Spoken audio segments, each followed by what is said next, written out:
Hughie Erskine was a charming young man in London. Everyone loved his bright smile and kind heart. He was happy, except for one thing: he needed money. He tried very hard to forget about the missing pounds. Hughie was handsome, but he wasn't clever when it came to business. He had a small allowance from his aunt, but it was barely enough to cover his coats and collars. He kept trying to find a fortune, but failure followed him everywhere. He tried the stock exchange, lost his allowance. He tried selling expensive tea, failed. He even invested in sherry. All his ventures quickly collapsed. He became known as delightful, but hopelessly ineffectual. But Hughie loved Laura Merton. She was the daughter of the irritable Colonel Merton. They were the handsomest couple in London, laughing through their lack of fortune. They wanted to marry more than anything. Colonel Merton liked Hughie, but not enough to let him marry his daughter without security. A young man needs £10,000 to be worth a wife. The colonel boomed. Hughie hung his head, heartbroken. When things were bad, Hughie liked to visit his friend Alan, the painter. Alan was a great artist, even if he was a bit rough around the edges. Alan's studio was full of wonderful, messy things. On this visit, Alan was painting a life-size beggar.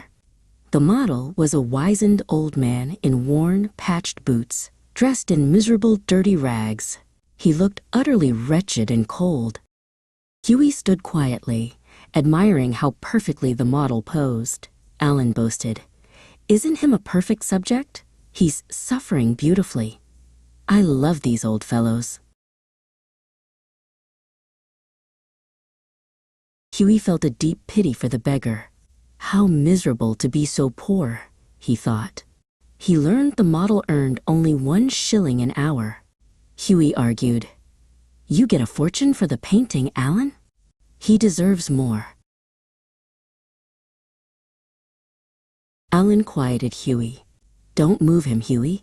The pose is everything." Just then, Alan's assistant called for him. Alan sighed, apologizing to the model, and ran out to meet the frame maker. Hughie was left alone with the wretched-looking old man. He watched the model shiver slightly. Hughie felt in his pockets. He found his last gold sovereign and a few coppers. It was all the money he had left for the week. Despite his urgent need for his own coin, Hughie couldn't bear the sight of the old man's misery. He quickly slipped the shiny sovereign into the beggar's cold, thin hand. The beggar was startled by the unexpected gift, but a faint, warm smile touched his lips. He pressed the coin into his ragged jacket pocket and thanked Hughie sincerely, his voice gentle. Alan returned, carrying a large gilded frame. Hughie, blushing with embarrassment over his impulsive act, hurried out. He soon ran into Laura, who immediately scolded him for looking so worried about money. That evening, Hughie visited Alan again. He couldn't stop thinking about the beggar. "Did the old fellow get home all right?" Hughie asked. Alan chuckled and replied, "He did more than that. He asked all about you." Hughie quickly offered, "I have some old clothes that might fit him. Maybe a decent pair of boots?" Alan declined immediately, laughing. "You can't give him clothes, Hughie. His rags are romantic." "You painters are heartless," Hughie muttered. Alan's smile faded. "Maybe, but I told him everything. About you, Laura, and the dreaded £10,000 required for the wedding." Hughie was furious. "You shared my story with a pauper model? How could you betray my secret?" Alan burst into loud laughter. "Pauper?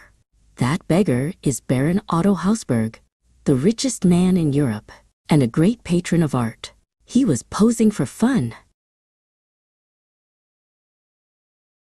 Hughie sank onto a chair, horrified. "I gave my last sovereign to the richest man in the world." Alan stopped laughing and patted Hughie's shoulder. "He was highly amused by your generosity, my friend. He found it wonderful.